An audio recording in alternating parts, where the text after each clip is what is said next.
لو طبقت السيستم ده هتقدر تخلص فيديوهاتك اسرع ب3 مرات، والجودة هتزيد من غير ما تقعد ساعات على كل تفصيلة صغيرة. دلوقتي اكيد بتقول في نفسك، هو في اصلا سيستم بيخلي المونتاج اسرع؟ كل واحد بيشتغل بطريقته، وده نفس اللي انا كنت فاكره زمان، لحد ما ادركت ان المشكلة مش في المهارة، المشكلة ان مفيش رؤية واضحة قبل ما تبدأ. السيستم ده كنت ببيعه على موقعي، وكان معمول خصيصا للمونتيرز اللي عايزين يرفعوا جودة شغلهم ويكسبوا اكتر. بس قررت اعمل حاجة مجنونة، انزله بالكامل على يوتيوب عشان كل الناس تستفيد. فلو فوتت الفيديو ده فانت حرفيا بتفوت حاجة كانت بتتباع بفلوس. انا الحمد لله اشتغلت على مئات الفيديوهات في مجالات مختلفة، وكنت من افضل الناس على موقع خمسات ومستقل في مونتاج الريلز، وواصل التقييمات 100%. ودي بعض من التقييمات العملاء اللي اشتغلت معاهم بنفس السيستم ده. خلينا نبدأ بأول مرحلة، مرحلة قبل المونتاج. أول خطوة عندنا استلام الفيديو وتقسيمه. أول ما تستلم الفيديو هتيجي تقسمه لوقت الهوك، وأوقات المشاهد، وأوقات البي رول، ووقت CTA. طيب إيه معنى كل حاجة؟ وقت الهوك ده أول كام ثانية في الفيديو اللي بيجذبوا المشاهد. تاني حاجة اللي أقصده بأوقات المشاهد، المشاهد ال3D دي اللي أنت بتعملها، الأنيميشن دي اللي بتميز مونتير عن التاني. البي رول هنا المشاهد اللي أنت بتجيبها من بره بتعبر بيها عن الكلام اللي أنت بتقوله. آخر حاجة الكول تو أكشن، ده الفعل اللي أنت بتقوله للمشاهد يعمله في الآخر، زي اكتب كومنت بكلمة كذا، أو اعمل متابعة، أو اشترك في المنصة الفلانية. وتقدر تستخدم الصورة دي، هتلاقيها في التليجرام، هتلاقي اللينك بتاعه في الوصف. هنا عندك الثواني وهنا عندك المشهد. تبدأ تكتب الهوك من الثانية كام لكام، والفاليو اللي أقصد بيه ده اللي هو صلب الموضوع كله. تبدأ تحدد المشاهد اللي أنت عايز تعملها، الأنيميشن من الثانية كام لكام، والبي رول نفس الكلام، والكول تو أكشن. وهنا بترسم تفاصيل المشهد اللي أنت عايزه. ولو في مشهد عجبك من على النت وعايز تعمل زيه، برضو بتاخد سكرين شوت وتحطه هنا برضو في المرفقات، بحيث لما تيجي تشتغل على الفيديو يبقى معاك خريطة كاملة انت بتعمل عليها الفيديو. تاني خطوة عندنا تحليل متطلبات العميل، ودي حاجة مهمة جدا تحطها في الاعتبار قبل ما تشتغل. لازم تسأل نفسك شوية الأسئلة دي: الفيديو ده لمين وهدفه ايه؟ هل المطلوب تشويق ولا تعليم ولا بيع؟ هل العميل قال لي على ريفرنس الفيديو محتاج زيه عشان تعرف الستايل اللي بيعجبه؟ هل العميل قال لي على نقاط معينة ركز عليها في الفيديو، وفي جزء قال لي اعرضه بشكل معين؟ اجابتك للأسئلة دي تبقى مهمة جدا، لانها هتساعدك وانت بتعمل الفيديو، وهتتجنب تحصل مشاكل بينك وبين العميل بعد كده على الفيديو. وممكن يكون اصلا العميل موفر لك مشاهد بي رول تبدأ تستخدمها احسن ما تجيب مشاهد من بره. الخطوة الثالثة تحديد شكل الفيديو. هتحدد شكل الفيديو عن طريق اول حاجة اختيار الكالر باليت. هتخش على صفحة العميل وتشوف ايه الالوان اللي بيستخدمها، وهتلاقي عندك موقع اسمه colorhunt.com، هتختار من عليه الباليت كالر عشان تبقى الالوان متناسقة مع بعض. تاني حاجة هتبدأ تعملها، هتختار نوع الخط وشكل الكابشن. ده برضه هتخش على صفحة العميل وتشوف ايه الخطوط اللي بيستخدمها. بعد كده هتبدأ تحدد شكل الهوك وشكل المشاهد وشكل الكول تو اكشن، وكل الكلام ده هتحطه في الجدول ده عشان تبقى كده معاك خريطة كاملة واضحة تعرف تخطط بيها الفيديو قبل ما تبدأ تشتغل. دلوقتي احنا حددنا الشكل والرؤية اللي هنبدأ بيها، هنبدأ نخش على الجزء الممتع، رحلة التنفيذ. ثانية واحدة قبل ما تكمل، لأن اللي جاي ده مش إعلان، دي حرفيا فرصة ممكن تغير شغلك بالكامل. أنا عامل كوميونتي للمونتيرز، كل شهر في كورس جديد بيعلمك إزاي تعمل فيديو ريلز كامل من الصفر. المميز إن المشاهد ال3 دي اللي احنا بنعملها في الفيديو واللي بتاخد منك ساعات ممكن ما تعرفش تطلعها بنفس الجودة اللي احنا بنعملها، هتقدر تعملها في 10 دقايق بس، وتستخدمها في كل مشاريعك بعد كده بكل سهولة. طيب ازاي؟ لان المشاهد بنعملها في ملف منفصل عبارة عن قالب جاهز، بتبدأ تغير النص والعناصر وتظبط حركة الكاميرا زي ما انت عايز، والمشهد بقى جاهز معاك، ومعاه كل حاجة بتحتاجها عشان تطبق فورا بعد ما تتفرج على الفيديو. طيب ايه الملفات اللي بتبقى معاك؟ الفيديو قبل وبعد المونتاج، ملف المشروع اللي اشتغلت عليه، ملف القوالب ال3D، المؤثرات الصوتية والعناصر اللي بنستخدمها. يعني مش هتتفرج وبس، هتشتغل وتنفذ زينا بالظبط.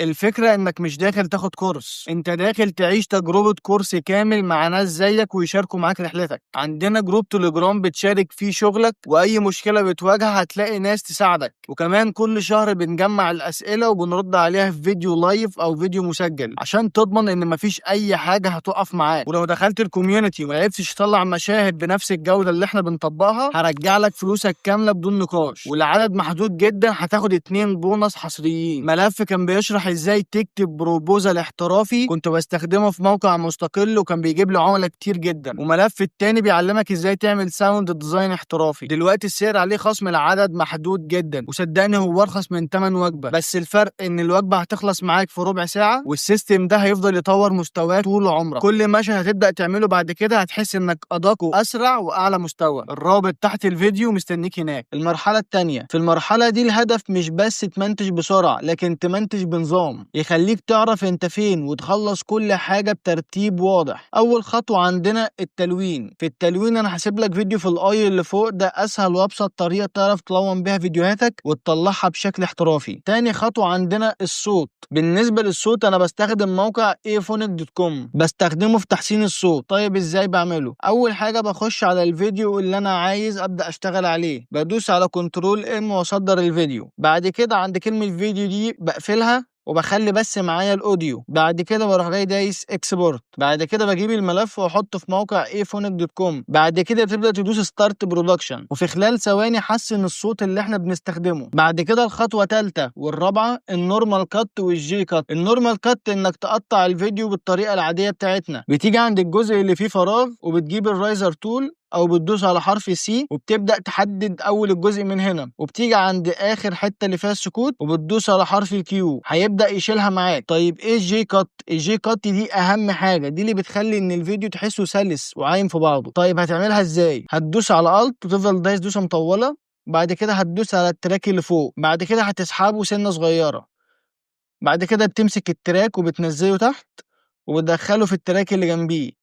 دي بكل بساطة الجي كات، ودي أسهل طريقة تعملها بيها. هتبدأ تعمل كل القطات اللي عندك من النورمال كات للجي كات، وهتحس بفرق كبير جدا في المونتاج بتاعك. الخطوة الخامسة عندنا هتضيف الكابشن، وهتراعي النقاط دي وانت بتضيف الكابشن. تعالوا نطبقها مع بعض. أنا بضيف الكابشن عن طريق إضافة اسمها سبس، هتلاقي لينكها في الوصف. بتدوس على ويندو، بعد كده اكستنشن، بعد كده سبس. بعد ما هتفتح معاك الإضافة عندك هنا بتدوس على تمديد النصوص، ولو هنا عايز مثلا تقل حاجة 3 كلمات في السطر عشان ما يقلش عن كده ولا يزيد عن كده ممكن تحددها له. بعد كده عندك النصوص بتخليها ان واوت او سيكونس، احنا هنخليها سيكونس للحصول على النصوص، وفي ثواني هيبدا يضيف لك النصوص عن طريق الاي اي. بعد ما ضاف النصوص عندنا هتبدا تقفل الاضافه وهنبدا نصغر التايم لاين وتحددهم كلهم.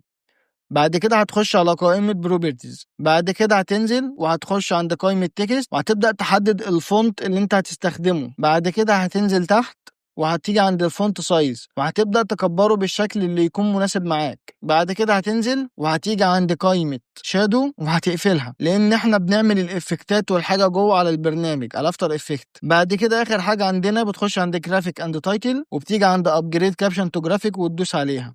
كده احنا الكابشن بقى معانا جاهز. الخطوة السادسة عندنا والأخيرة على أدوب بريمير هتبدأ تضيف البي رول. في الجزء اللي خططنا احنا نحط فيه البي رول هتبقى تضيفه دلوقتي في بريمير قبل ما نروح على الأفتر إفكت. آخر خطوة عندنا هتروح على الأفتر إفكت وتعمل أن كومبوزيشن وتظبط اللاير. تعالوا نعملها مع بعض. هتخش على أدوب بريمير وهتحدد كل اللاير اللي انت عملتها وهتدوس كليك يمين وهتدوس ريبليس ويز افتر افكت كومبوزيشن. بعدها هتخش على افتر افكت وهتبدا تسمي اللاير بتاعتك. بعد كده هتبدا تحدد التايم لاين وهتدوس على حرف الزال عشان يكبر معاك التايم لاين. بعد كده هتبدا تحدد الكابشن كله وهتبدا تخليه فوق عن طريق كنترول دال هيطلعه لك فوق، وهتدوس على قائمه لاير وهتدوس عند امبري كومبوز. بعد كده هتدوس على اوكي. كده احنا النصوص بقت معانا جاهزه، احنا هنبدا نحط عليها الافكتات بتاعتنا. اول خطوه عندنا في افتر افكت انك تظبط الكابشن، هتظبط الحاجات اللي انت شايفها قدامك دي. تعالوا نعمل ستايل للكابشن عندنا. هتدوس على حرف الزال عشان يرجع لك التايم لاين، تبدا تحدد النص اللي انت عايز تعمل عليه الافكت. بعد كده ببدا ابحث عن الستايل الجاهز اللي عندي، بعد كده بتطبق على النص اللي معايا. كل اللي عليا ان انا اغير بس اللون للون اللي انا عايزه، ولو عايز تعمل زيه فدي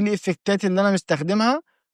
تقدر توقف الفيديو وتاخدها سكرين وتطبقها عندك. بعدها بحدد الافكتات دي زي ما انت شايف، بحددها كلها وباخدها كلها كوبي كنترول سي وبحطها على باقي اللاير علشان تتطبق معايا على باقي النصوص. بعد كده بتبدأ تشتغل على الهوك وبعدها على المشاهد، وبعد ما بتخلص بتحدد كل اللاير عن طريق كنترول ايه، بعد كده بتدوس كنترول شيفت سي بتخليهم كلهم في كومبوزيشن واحده. بعد كده بتدوس على حرف الاس عشان تفتح السكيل، ودي مرحله الزوم. في مرحله الزوم في تريكايه بسيطه مش اي حد بيقول لك عليها. هتدوس على حرف الواي بتحدد بيه الانكر بوينت، بتجيب الانكر بوينت وبتخليها على دماغك عشان وانت بتعمل الزوم يكون التركيز عليك مش التركيز على اي جزء تاني. اخر مرحلتين عندنا الترانزيشن والساوند افكت. بتبدا ترجع تاني لادوبي بريمير وبتعمل تصدير للفيديو اللي انت عملته. بعد كده بتبدا تفتح مشروع جديد وبتبدا تحط الترانزيشن والساوند افكت. طيب ليه ما تحطش الترانزيشن والساوند افكت هنا عندك؟ علشان التايم لاين ده هيبقى تقيل مش سلس معاك، لان عليه الافكتات اللي انت عاملها على الافتر افكت، فهيعلق معاك وهيتعبك. فانا الاحسن وده اللي ارتحت معاه، فانت شوف ايه اللي يناسبك اكتر. لو طبقت السيستم ده على اي مشروع هتشتغل اسرع وهتطلع جودة اعلى، والاهم هتبدا تشتغل بثقة لانك عارف كل خطوة قبل ما تبداها. انا اشتغلت على مئات الفيديوهات وجربت كل الطرق، وده حرفيا افضل سيستم ممكن تبدا تطبقه من النهارده. لو عايز صور السيستم واللينكات المذكورة في الفيديو هتلاقيها في جروب التليجرام في صندوق الوصف، وهتلاقي لينك حجز الكوميونتي برضه في صندوق الوصف. واشوفكم الفيديو اللي جاي.